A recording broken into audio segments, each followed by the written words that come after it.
मैं मोनिका शेखावत, सहायिका चरब गोल। आज आपको पढ़ाऊंगी संसाधनों के वर्गीकरण के बारे में। संसाधन, जैसा कि हम जानते हैं, प्रकृति में प्राप्त वो कोई भी वस्तु जो मनुष्य की आवश्यकता को संतुष्ट करती है और जिनमें उपयोगिता पाई जाती है, उन्हें हम संसाधन कहते हैं। जैसे पानी है, तो पानी हमारी प्यास बुझाता है, हमारी नीड को सेटिस्फाई कर रहा है, तो वो हमारे लिए एक संसाधन है। आज हम बात करेंगे संसाधनों के वर्गीकरण के बारे में कि संसाधन कितने प्रकार के होते हैं, उन किस प्रकार से हम वर्गीकृत करते हैं। मुख्य रूप से संसाधन है वो दो प्रकार के होते हैं, प्राकृतिक संसाधन और मानव निर्मित संसाधन। प्राकृतिक संसाधन वे हैं जो प्रकृति के द्वारा मनुष्य को प्राप्त होते हैं, जैसे जल है, खनिज है, मृदा है। ये सब मनुष्य को प्रकृति से प्राप्त हुए हैं। आगे देखते हैं हम मानव निर्मित संसाधन।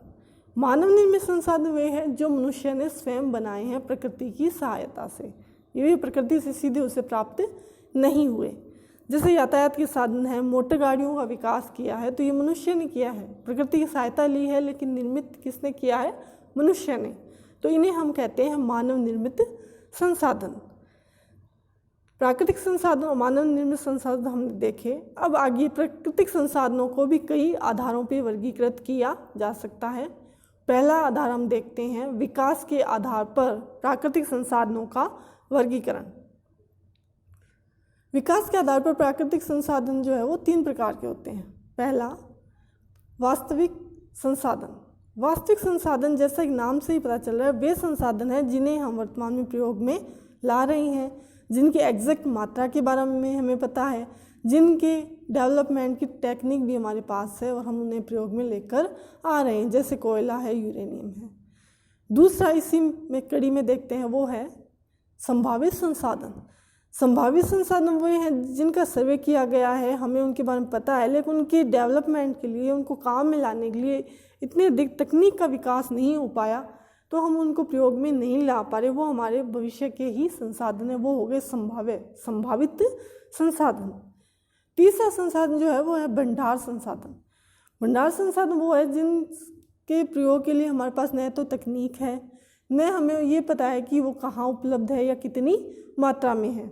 हमें उनके बारे में जानकारी है, लेकिन हम उनके एग्जैक्ट लोकेशन, क्वांटिटी या उनकी टेक्निक के बारे में कोई जानकारी नहीं रखते। जैसे हाइड्रोजन है, उसके बारे में मनुष्य को जानकारी ले, वो अभी तक उसको प्रयोग लाने के लिए टेक्निक है वो डेवलप नहीं कर पाया, तो वो हो गया भंडार संसाधन। दूसरा वर्गीकरण हम देखते हैं उत्पत्ति के आधार पर वर्गीकरण। उत्पत्ति के आधार पर संसाधन दो प्रकार के होते हैं, जैविक संसाधन, अजैविक संसाधन। जैविक संसाधन वे होते हैं जिनमें जीवन पाया जाता है, जैवमंडल का ये प्रमुख अंग होते हैं, जैसे वन है, पेड़ पौधे, जीव जंतु, जानवर, यहाँ तक मनुष्य भी जैविक संसाधन है और ये जैवमंडल का निर्माण करते हैं। दूसरा है अजैविक संसाधन।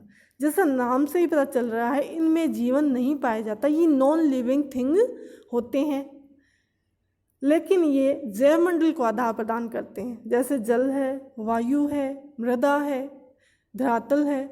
ये सभी ऐसे संसाधन हैं जिनमें जीवन नहीं है, जो निर्जीव है, लेकिन जैवमंडल इन्हीं पर आधारित है। तो ये हो गए अजैविक संसाधन जो जैवमंडल को आधार प्रदान करते हैं। तीसरा वर्गीकरण हम देखते हैं समाप्यता के आधार पर कि संसाधन है वो कितने समय तक प्रयोग में लाया जा सकता है या कितने समय तक वह हमारे पास रहेगा या नष्ट हो जाएगा, उनसे हम पुनः प्रयोग में ला सकते हैं या नहीं ला सकते। तो समाप्यता के आधार पर संसाधन दो प्रकार के होते हैं, नवीनीकरणीय संसाधन, अनवीनीकरणीय संसाधन।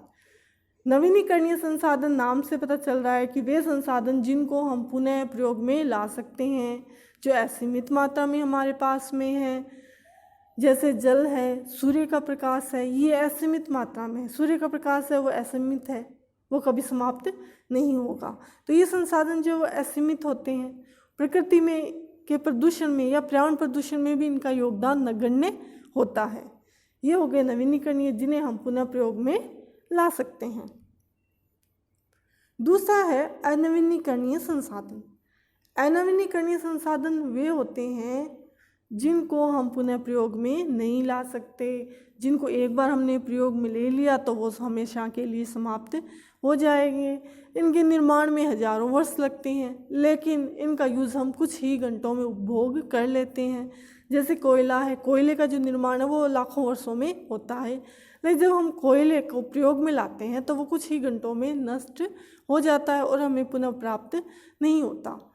इन संसाधन एक विशेषता ये है कि ये सीमित होते हैं। दूसरा, इनके द्वारा प्राण प्रदूषण में मुख्य योगदान है। जैसे कोयला है या जितने भी जीवाश्म ईंधन है जिनको हम जलाते हैं तो उनके द्वारा वायु प्रदूषण होता है। तो ये वर्गीकरण हमने देखा समाप्यता के आधार पे। अगला वर्गीकरण हम देखते हैं उपलब्धता के आधार पे। उपलब्धता का मायना कि कोई भी जो संसाधन है वो हमें कितनी मात्रा में कहाँ कहाँ उपलब्ध है। तो उपलब्धता के आधार पे संसाधन दो प्रकार के होते हैं, सर्वत्र संसाधन, स्थानीय संसाधन। सर्वत्र संसाधन वे जो कि हर जगह उपलब्ध है, जैसे पानी है हमें हर जगह उपलब्ध है, वायु है हमें हर जगह उपलब्ध है, मृदा है। तो ये ऐसे संसाधन जो हर जगह पाए जाते हैं, ये निश्चित जगह नहीं है, संपूर्ण धरातल पर हमें मिल जाते हैं। ऐसे संसाधन होते हैं सर्वत्र संसाधन। दूसरा है स्थानीय संसाधन। स्थानीय संसाधन वे होते हैं जो कि एक निश्चित जगह पे पाए जाते हैं, हर जगह उनकी उपलब्धता नहीं होती, ये सीमित मात्रा में भी पाए जाते हैं। जहाँ सर्वत्र संसाधन वो असीमित मात्रा में है, वहीं स्थानीय संसाधन है वो सीमित मात्रा में है और एक निश्चित जगहों पे ही उनका भंडारण पाया जाता है। जैसे खनिज संसाधन है तो खनिज हर जगह नहीं पाए जाते, वरन उन कुछ निश्चित क्षेत्र होते हैं, एरियाज होते हैं जहाँ पे खनिजों का जमाव हमें मिलता है। तो इस प्रकार के संसाधन क्या कहलाते हैं? स्थानीय संसाधन, जो एक निश्चित स्थान पर केंद्रित होते हैं। धन्यवाद।